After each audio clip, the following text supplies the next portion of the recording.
Is this a male Hallmark movie? It kind of is. Yeah, you might see it on the Lifetime channel.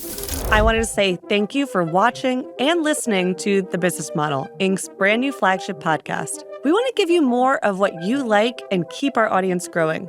So make sure you're following us wherever you get your podcasts. Leave us a comment on YouTube. Tell us what you like, what you hate. Let us know so we can keep giving you the best business news and insights that you need every single week.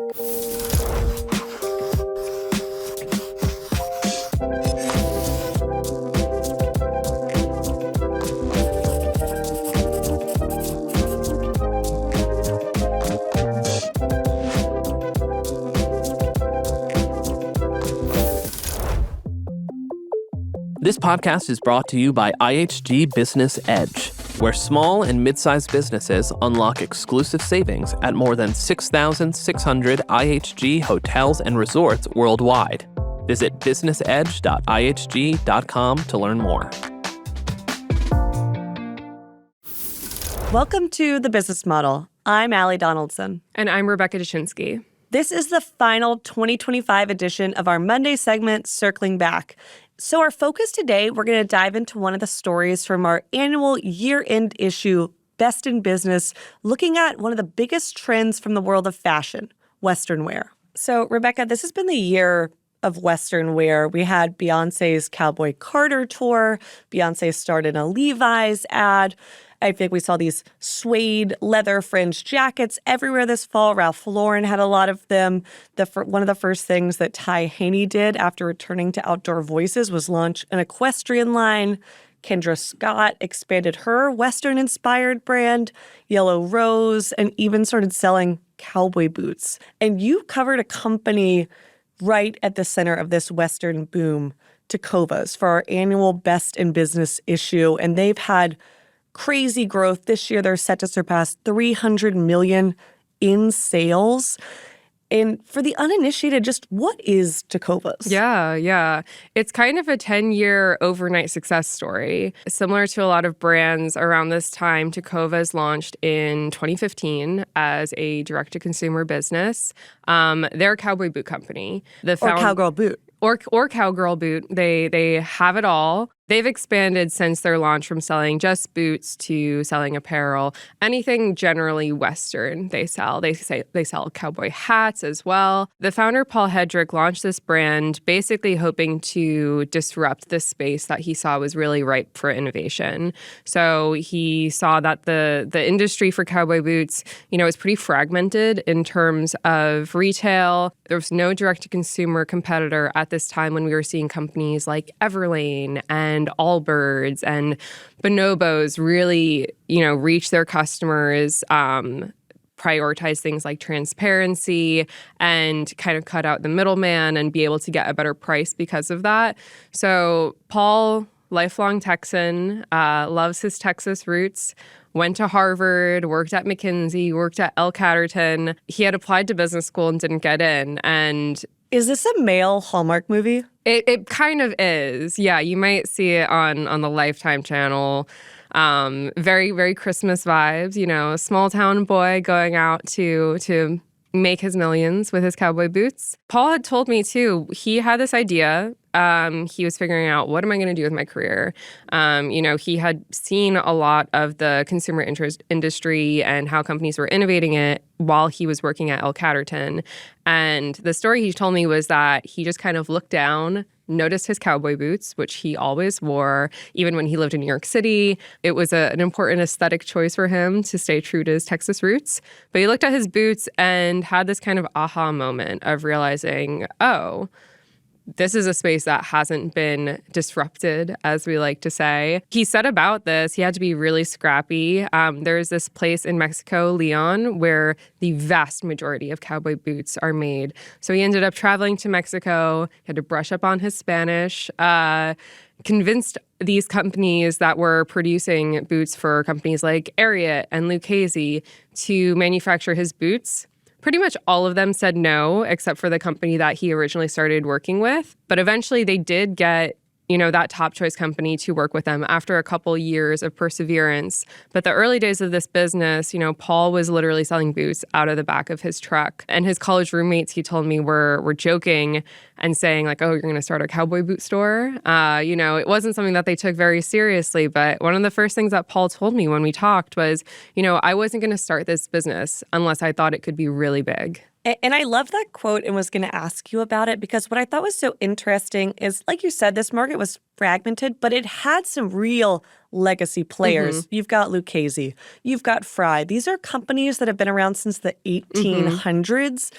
And so when you're going up against that sort of heritage brand, what was the real opportunity he saw to be a little bit different, to get people? Was that about winning over some of those Lucchese folks or about expanding who they were marketing Western wear to? Yeah. I think it's really an expansion of the pie and also understanding the true Western wearer isn't going to have just one pair of cowboy boots. These are people that have even dozens of cowboy boots, and they really wear them on a day-to-day basis, just like Paul wore his boots on a day-to-day basis.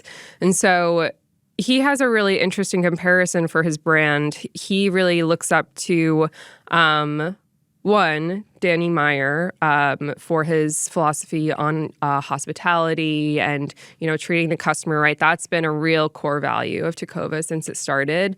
But he's also compared the brand, or I don't want to say he's directly made the comparison, but I know he's greatly inspired by Ralph Lauren. And he talked about how, if we think of prep and preppy style, it is something that has its roots in, Ivy League culture and like these more insular communities. But today, anyone could wear a polo shirt. Anyone might be wearing, like their plaids, their tartans, especially this time of year. These things that were once, specific style, it's become way more mass and way more embedded, not just in American style, but in global style. And so he really sees the same thing happening for Western wear. It's not just that he thinks that everyone is going to wear cowboy boots. He's understanding that, maybe not everyone is going to show up to the office as we did today wearing our cowboy boots. But he could see, this influence trickling in. And I think, as you mentioned before, this was a huge year with Cowboy Carter. We're seeing this kind of culture spread throughout American culture as a whole, where people who weren't listening to country music in the past, maybe they're starting to listen to it now. So it's really like this expansion of what Western values are and who's attracted to them. And so with things like strong digital marketing, collaborations, good social media, and that, accessibility with a direct-to-consumer option, that's how he thought he was going to bring in people who weren't really familiar with this world before. Talk to me about the hospitality element because, direct-to-consumer makes sense in terms of cutting out the middlemen, saving on costs. But like when I buy a nice pair of boots, I want to try them on. That's not something I'm going to buy for the first time online. What was that store experience like when you went to some of these different stores? Yeah. So the first time I went to a Tecovas store, I traveled to Tennessee over the summer. Tecovas did just open a New York City store this fall. Where is it? It's in Soho. It's massive. There's a bar in the store, which is true for the vast majority of their stores. Open bar? It is an open bar in Tecovas, except for in Utah. They do not have the open bar in Utah. Do they have sodas? They have sodas. You might get a Topo Chico. You can get a beer. Some of the stores have specialty cocktails. And so the first store that I actually went to the opening party for their store in Franklin, Tennessee. It's a suburb of Nashville, pretty wealthy area. A lot of country singers live there. Athletes, very quaint area that has a lot of spending power. So this is a great area for Tecovas to set up shop. It's in an old bank that's been converted. The space, there's leather couches. There are these shelves that aren't overpacked. You don't see any boxes anywhere. It's really more of a display showroom kind of vibe. There's a lot of horse pictures everywhere. I kind of felt like I was in Polo Bar, if you've ever been, the Ralph Lauren restaurant in New York City, where there are also a lot of horse pictures.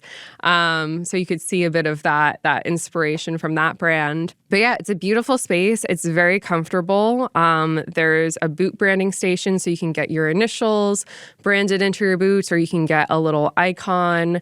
You can get a drink. And what they really want you to do is to just kind of hang out. You know, we're in this moment where a lot of brands are seeing the importance of third spaces that we don't necessarily have, you know. So brands are kind of stepping in to provide this. You know, you can just sit, hang out a bit. They are hoping you're going to buy something. Maybe not then necessarily, but maybe you'll come back, maybe you'll bring your friends, maybe you'll make a whole event out of it. I later went to the store in Nashville, which is right across the street from Ryman Auditorium, right by Broadway, hugely popular area. And I went on a Thursday morning, and it was around 11 a.m. There was a bachelorette group that came in. There were some couples, widely varying age demographics. There was a group of young-looking men who were carded because they were asking for beers. Were they old enough? They were old enough. They did get their beers, but they had to be responsible. But yeah, I went in to try on some boots. My store associate, Eli, was super helpful and walked me through everything that they had. But it was a really relaxed, unrushed process. And so that's something, especially in the Nashville area, there are so many places to buy boots. You can buy boots anywhere in Nashville. But what they really want is for people to feel comfortable. They want them to feel not overwhelmed, where you really can in like a boot barn, for instance, where there's so many options. It's a little bit more curated, but not too curated that someone's not going to feel compelled to buy another pair and another pair and another pair. And it's interesting, too, because this sort of strategy of having that sort of experience, handing you a drink, having a wonderful store associate is something we've seen for a long time at the higher end, if you're wedding dress shopping, Right. something like that. And I think still, you know, some of these boots are a big purchase for a lot of people. And so when you were having this whole experience, trying things on, figuring out what worked for you, did that sort of magic work on you? I think it did. And I'm a big online shopper. You know this. I'm a big secondhand shopper. And that means I'm a pretty risk-tolerant shopper. You know, I frequently buy things online and they don't work. As you mentioned, that's hard with boots, and it's specifically hard with cowboy boots just because of the way that they fit. You know, you can't lace them up. Calf sizes are tricky. And so I came in with a bit of skepticism. I couldn't remember the last time I had someone helped me try on a pair of shoes. You know, I might have been a child, or it might have been when I was like a teenager buying pointe shoes. You know, I'm like, I know my shoe size. I can get this. And so one of the first things, I knew the first pair that I wanted to try on, which is the pair that I ended up getting. Got the burgundy Annies, which is one of their most popular styles. And my store associate, Eli, he asked me my size. I'm like, I'm a size 8. And he's like, okay, I'm going to get a 7.5. And I was like, are you sure? I'm like, I'm pretty much always a size 8. And he's like, I'll get both of them. You can try. They gave me a pair of boot socks, which are relatively thick knee-high socks that fit just right, just perfectly under the boots. And he was right. The 7.5 was the right size. And that's the kind of thing that I would not have known if I ordered them online. I would have been surprised to hear that. And of course, he had a great explanation talking about, you know, like the depth of the boot and like the shaft and like the way that the toe is tapered. So it felt like, oh, like this is actually an area where I could use the support of someone who knows what they're talking about. There was another pair of boots that I tried on too that were a little bit taller, and they did not fit. They were not a fit for me. I had my stepsister moment rather than my Cinderella moment. Calves can be an issue for me as a former dancer. You know, the boot has to be a bit wider, and I could not get this boot over me, but Eli was very patient. He ended up showing me a trick where you take a kind of a plastic produce bag, you put it on your foot, you slide your foot into the boot, and it helps give a little, it breaks up the friction. And so you can get your foot in there and you tear it out. Exactly. Ooh. And I learned this is actually very common for cowboy boots because a high quality boot, it's leather, it is going to mold to your foot over time and it's going to fit better over time. Even though Tecovas does really emphasize like they're comfortable on the first wear. It still didn't fit totally quite right on like my calf, my leg. But, you know, that was a moment of the store associate saw that I did like those boots, and he was like, we're going to try to make these boots work for you, which obviously it took time out of his day to, give me the attention to do that. So I was charmed by it, and I was charmed by, like being offered a drink and things like that. These are just not experiences that people have really normally today. But it does remind me of Ralph Lauren, like you said, one of these brands that is very aspirational, that has Polo Bar. It has this entire experience they've built out. But, what's it been like for them as a fast-growing company? Yeah. Because all of these things, this wonderful customer service, these extra things, this world building, that costs money. And it costs a lot of money in a way where you're not necessarily going to see that direct return on investment. And I'm thinking back to the founder Paul's roots at McKinsey. That sounds like the first thing a McKinsey consultant would be like, let's get rid of the bar. And so how have they been able to grow but still keep that magic of what made it special? Right. They've been really strategic in a lot of different ways. One of the things that they did in recent years was Paul stepped down as CEO. This was fully his choice. He told me he had this idea on a trip to Japan. He's very inspired by Japanese culture. He's a bit of a perfectionist. I think that he'd be fine with me saying that. So Paul went to Japan, celebrating his 30th birthday. And this is where he learned about this concept called ikigai, which basically translates to your purpose in life. So he wanted to figure out, what am I uniquely good at? And what he realized was he didn't have to be the person running the day-to-day to the business. Someone else could do that. Someone else could be a good businessman. But what he was uniquely good at was the brand building and establishing the vision for Tecovas. And so he set about looking for a CEO. He ended up selecting David Lafitte, who was at Deckers for a long time, the brand which runs UGG, Hoka, all these other footwear brands. They had met years ago at a skill sharing dinner with both of their teams. The Deckers team came to Texas. They met the original Tecovas team. They went to a Mexican restaurant. David and Paul sat next to each other. And then years later, when Paul was thinking about a CEO, David came to mind. I had asked him, what was it about this man that struck you? And he was like, it's just kind of like a gut feeling, Like he just felt really good about this guy who's clearly very smart, a trained attorney, so like very diligent. And then I asked David, well, what do you think it was? And he had a very thoughtful answer. And I think a big part of it was him being a little bit cautious around it and saying to Paul, like, are you sure you want a CEO?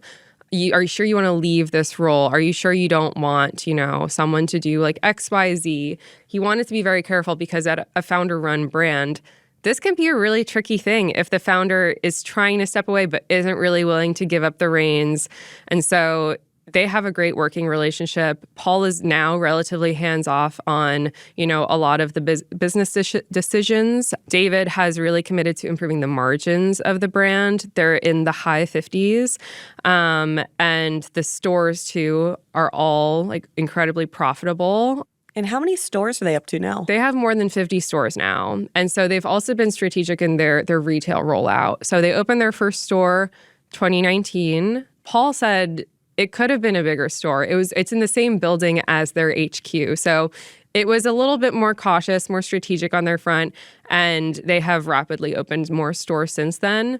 They've been careful in selecting areas where they already have a customer base. So as you can imagine, they really concentrated in the southern United States at first. And now, of course, recently they're in New York City, which I think can really show the growth of the brand and the expansion. But yeah, they've been careful about, expanding their stores, expanding their product range. I think this is really tricky territory for a lot of brands that we saw in the D2C space. There's a fine line between launching and, expanding your product category to expand your audience and like boost your sales, or staying a little bit too restricted. I think this is something that we've seen with Allbirds. They were perhaps a little bit too restrictive in their product assortment. Paul is like very careful about keeping this a quote unquote authentic Western wear brand, which means a couple things. It means we're probably not going to see Tecovas ever release a sneaker because that wouldn't be on brand for them.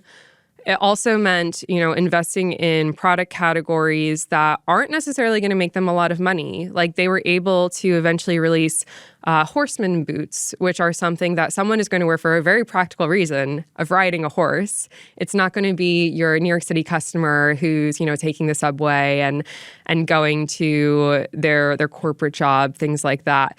But though I will say, technically, these boots that I'm wearing that I begged my parents for in high school on Christmas are technically a horseman boot. Okay. And I just purely, as a teenager, liked the look. So there may be some consumers that think, oh, a little higher heel. Yeah. I like these little circles to pull on. It can just be a vibe. The horse girls love it. And so they also have a lot of work boots too, a steel-toed boot, things that people are wearing to actually work on a ranch.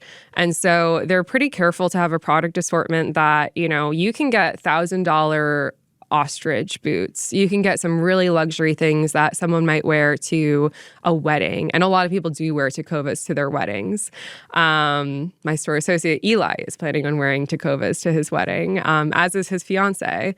And so it's been very strategic in, making sure that they're constantly releasing new things, but they're not alienating that existing base of the person who's always loved Western wear. Expanding the pie doesn't mean kicking out the people who were really obsessed with your product to begin with.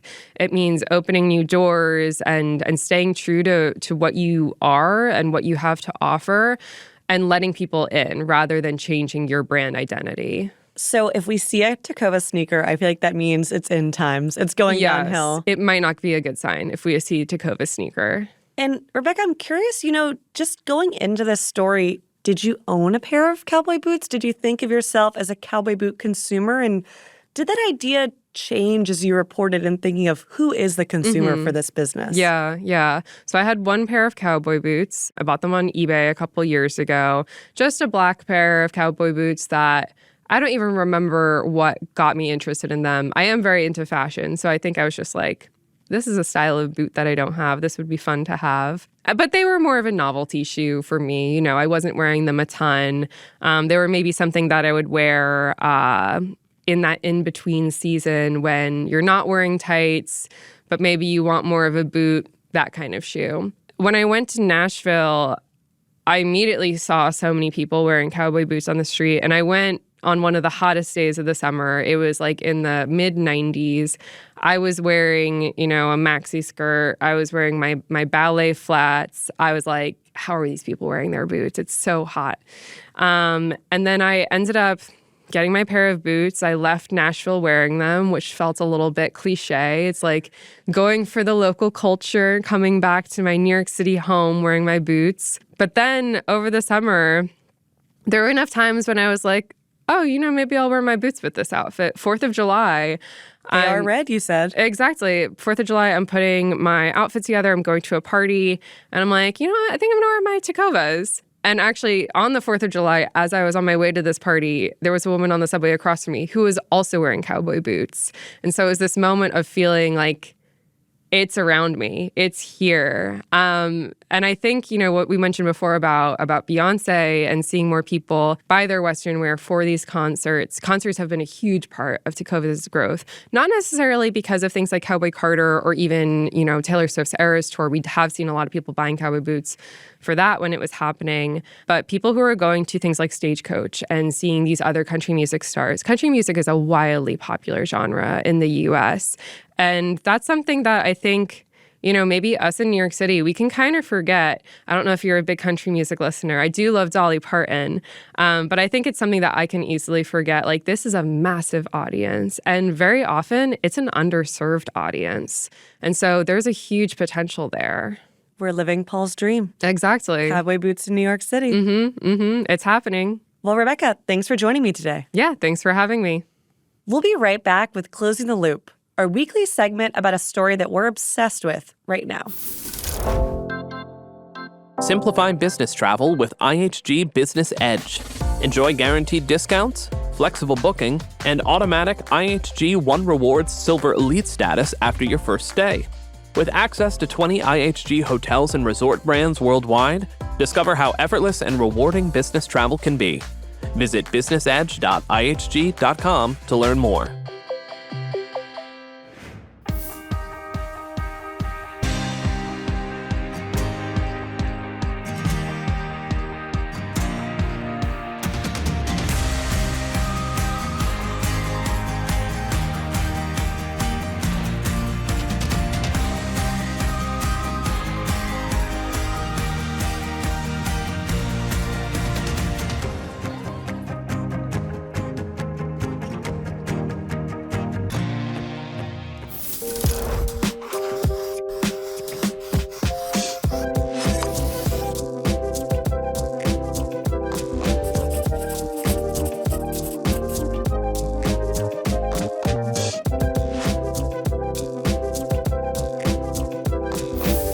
Okay, Rebecca, what story are you obsessed with right now? Yeah, so this company that I've been following for a couple years now, it's called Super Circle.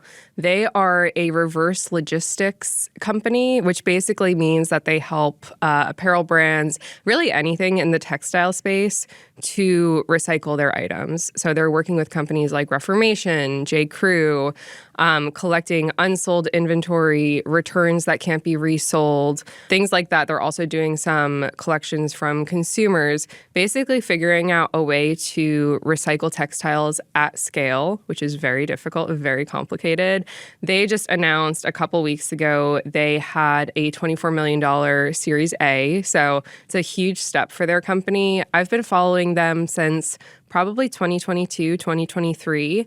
And it's been great to see the adoption of this technology, something that the fashion industry has been very reticent to embrace because, as you could expect, you need huge scale to be able to pull off recycling. So it seems like we're hopefully edging into an area where this can actually happen. They can actually pull it off. And that's going to have amazing downstream consequences for, the apparel companies. They're going to get some money back from this for the planet. So I was so excited to see this, and I'm really excited to see what they do with this funding going forward. Because I feel like we've seen so many stories over the past few years of where does all that fast fashion end up? And a lot of times it's in developing countries, literally washing up on the shores from the oceans. So the fact that they're tackling a lot of that textile waste and recycling it is really incredible. And I'm curious, is it more of a closed loop? If I'm Reformation, am I recycling stuff that then I'm going to use in clothing I make? Or is it more just on a mass scale that they'll resell those recycled textiles? Yeah, that's a great question. So the way to make it scale is that it can't be a closed loop. Basically, they have figured out a really complicated tech stack in order to collect all of these items of clothing, identify what material is this, what brand does this come from, is this something that can be resold, is this something that has to be recycled or downcycled? The vast majority of textiles that are recycled today are actually downcycled, which means that they're being processed into a lower quality material because it's actually very difficult to do one-to-one recycling. And there are some other companies in the space that are figuring out that from a scientific side. Evernew is a company that's doing that, Circ, and these are companies that Super Circle has worked with as well. The biggest thing about figuring out textile recycling is that it's a huge collaborative process. It sounds really capital intensive too. Is this enough money for them, or do you think this is the first of many raises probably to come? Yeah, I think it has to be the first of many. They've invested a lot in their technology, which is kind of setting the foundation for how they'll be able to pull this off. But going forward, the future that they imagine is they'll be able to collect textiles from, even things like medical facilities if they have to get rid of, scrubs that can't be used anymore, uniform companies, all of these industries that have clothing that they can't use anymore, they can collect that. That can be paired with, cast-offs from J. Crew or things that customers have sent in. They partner with some retailers to have drop-off boxes in their stores. And then usually the customer gets a little kickback from that. Like maybe they'll get a 20% off or something to incentivize them. And generally we have seen that has a good impact on consumer loyalty. The customer feels good if they can recycle. Yeah, I think it's really just the start of this, and a lot has to be figured out legislatively in the country. Europe is way ahead of us when it comes to textile recycling laws and regulations. It's not something that's currently really incentivized in the U.S., but there is some pushing for that currently. I think a lot of the nearshoring and onshoring that we've been seeing is helping that in a way. So yeah, I think it's just the start for them. So I'm really excited to see what we'll see more of in the new year. Well, Rebecca, I feel like you were obsessed with a really positive kind of tech story. Mine was a little bit more dystopian. Tell me more. Okay, so the Wall Street Journal has this great story out about how they had an AI vending machine in their office. And this was something that our colleague Ben Sherry, who covers AI, had written about this summer, that Anthropic developed this Claude-run vending machine because they thought, well, vending machines are the most simple business out there. Could our AI run it? And they tested out this concept in their office at Anthropic this summer. It failed miserably. So tell me what the AI does. Is the AI deciding what snack I want. Yes, it is deciding what snacks, it's ordering inventory, it's setting the prices, it is doing all of that. So when Anthropic did this in their own office, it failed. And they said they improved the technology. And then they gave it to the Wall Street Journal to say, put it in your newsroom. Have Claudius, as they called it, run this vending machine. And then, as you can assume, when you have a lot of business reporters in this AI vending machine, chaos really ensued. There was an ability for them to talk with both Claudius, and there was another layer of AI that was the CEO of the vending machine that they could communicate with in Slack. So what's Claudius's job? Well, Claudius did not do their job because as a vending machine operator, they did not have great profit margins, and they ended up ordering things. Reporters convinced them to order Manischewitz, cigarettes, underwear, a PlayStation 5. Things you all need in the workplace. And also convinced them over and over again to give this all away for free. Oh, wow. One of the reporters convinced them that they were in the Soviet Union and to embrace some of those communist roots and give everything away for free. It's pretty generous. And another reporter actually used AI to create fake board meeting minutes for the vending machine company saying the AI CEO had been removed, so it was no longer in control. And this ended up, after a few proddings, worked. So then prices went back down to zero. They even convinced it to buy a betta fish. Wow. Ali, what would you have convinced the vending machine to buy? I feel like some really nice food. Yeah. Like maybe some crudité for the office. That's pretty good. Maybe a charcuterie moment. That would be nice. And they did convince it to buy some beef sticks. But I thought what was so interesting and kind of classic, what we've seen from a lot of these huge AI companies, is, this story is really funny, well-written, and it's all about, like, what went wrong. But then when the reporter went back to Anthropic being like, this was a disaster, they saw all these things actually as, this is great. This is an improvement from how bad it was before. And I think that's like classic Silicon Valley engineering mindset of, oh, these are just problems to fix. But, it made me think maybe AI really isn't going to be doing a lot for us in the next few years other than recording meetings and doing simple tasks because it couldn't even figure out how to price the vending machine snacks. Interesting. That's all for today's episode. Thanks for being here, Rebecca. Thanks for having me.